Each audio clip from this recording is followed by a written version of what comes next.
It's Wednesday, September 15th, and time for your Barbados Today morning news update. Minister of Tourism and International Transport, Senator Lisa Cummins, has rubbished claims that some visitors to Barbados are not being tested on arrival. She dismissed the notion while indicating that the additional testing labs being set up across the island would serve to ensure that test results are returned in the time promised.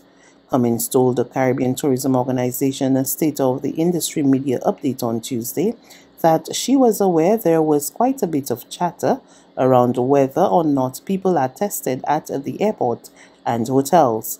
She insisted that every single traveler coming to Barbados must test either at the airport or at their hotel. There are concerns about the alarming rate at which the COVID-19 Delta variant continues to spread in the Caribbean. It's coming from the director of the Pan American Health Organization, Dr. Caricia Etienne. The PAHO director, who was speaking to the Caribbean Tourism Organization's communications specialist, Johnson John Rose, also expressed surprise at the level of vaccine hesitancy in the region. If we don't get vaccinated, the population forever remains at risk. Even when you wear masks, etc., we know that those public health measures work. But what we are seeing also is a fatigue, a growing fatigue with these measures. So we have to make a decision as to how soon we want to come out of some of those public health measures, how soon we want to start opening up, and in particular, how soon do we want to restart our economy? Because without high-level coverages in terms of vaccinations, we will not be able in earnest to restart those economies. And of course, that also ties in with access of children to education, access of informal workers to begin their livelihoods again. So, I mean, a lot is tied up. We know that economies in Latin America and the Caribbean, that they've suffered significantly. And COVID-19 has increased some of the inequalities that we have seen and made life worse for people who live in conditions of vulnerability. So unless we accept the vaccines, we will not be able successfully to climb out of this crisis. The long wait for payment should be at an end for some contractors attached to the 2020 Population and Housing Census.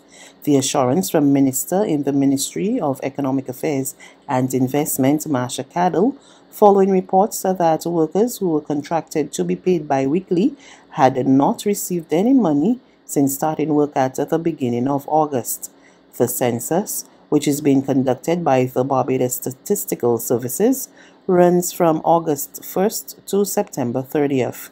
Minister Cadell told Barbados Today she was aware of the situation and it was being rectified as a matter of urgency.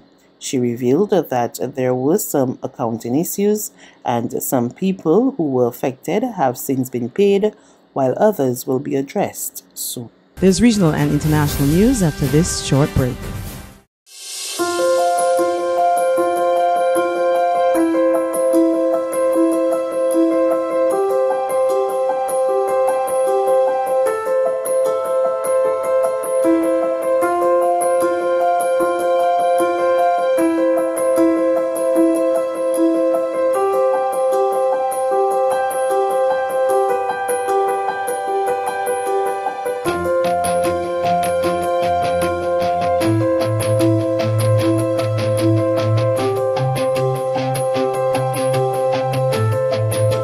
Barbados Today, news you can trust. The news from the region. Over 80,000 people in Guyana have been reportedly waiting for some time to receive their second dose of the Sputnik COVID-19 vaccine. However, Health Minister Dr. Frank Anthony is assuring the situation will be rectified soon. More from Gordon Mosley of News Source, Guyana. Some persons have been waiting for more than 3 months to access the second dose shots. According to the health minister, the manufacturer of the vaccine has advised that the intervals between the first and second dose could be as long as 90 to 180 days. So that interval, a lot of people who have taken their first dose would not have exhausted that longer interval. We have been working with the 90 days, and we are trying to get the vaccine so that people can get their second dose. The minister is confident that a backlog of 80,000 will be cleared shortly. And we are hoping that we'll be able to resolve that shortly. So I would encourage people to continue to get their first dose, because we are going to address this the set of person who got first dose and need a second dose. We'll address that shortly so that everybody who took a first dose would be able to get their second dose. The health minister explained that even though a fully vaccinated person can contract COVID-19, it may not be as severe as opposed to an unvaccinated person. And with active COVID-19 cases now surpassing 3,000, the minister believes persons should continue to take extra precautions. Still in the region, Haiti's Prime Minister Ariel Henry has reportedly been barred from leaving the country amid investigations into his alleged involvement in the assassination of President Jovenel Moïse back in July. We get more in this report from Reuters TV. Haiti's chief public prosecutor has asked the judge overseeing the investigation into the assassination of President Jovenel Moïse to charge Prime Minister Ariel Henry as a suspect and ordered migration services not to let him leave the country. Prosecutor Bedford Cloud, in a letter, said phone records showed Henry twice communicated with a key suspect in Moïse's killing on the night of the crime on July 7th. The suspect, a former Justice Ministry official whom Henry has publicly defended, is now on the run. In a letter to the country's migration services, Cloud said Henry should be forbidden from leaving the national territory by air, sea, or road due to serious presumption relative to the assassination of the president.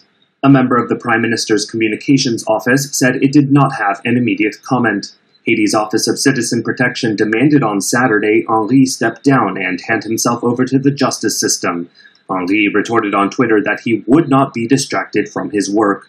Moïse was shot dead when assassins stormed his residence in the hills above Port-au-Prince, plunging the impoverished Caribbean country deeper into turmoil and a political vacuum. And finally, the head of the World Health Organization, Dr. Tedros Adhanom Ghebreyesus, has warned that the longer COVID-19 vaccine inequity persists, the more the virus will continue circulating and changing. More than 5.7 billion doses have been administered globally, but only 2% of those have been administered in Africa. This leaves people at high risk of disease and death, exposed to a deadly virus against which many other people around the world enjoy protection. This does not only hurt the people of Africa, it hurts all of us.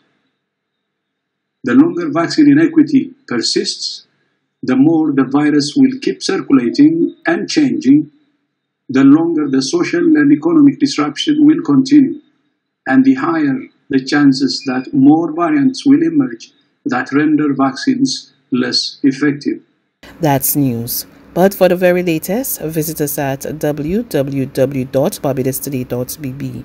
You can also subscribe to our e-paper, email updates, or like us on Facebook, and sign up for our breaking news alerts via WhatsApp. We're also on Izumi Media in bus terminals, as well as screenplay at supermarkets and gas stations near you. And you can also hear us on Mix 96.9 FM and Capital Media HD 99.3 FM.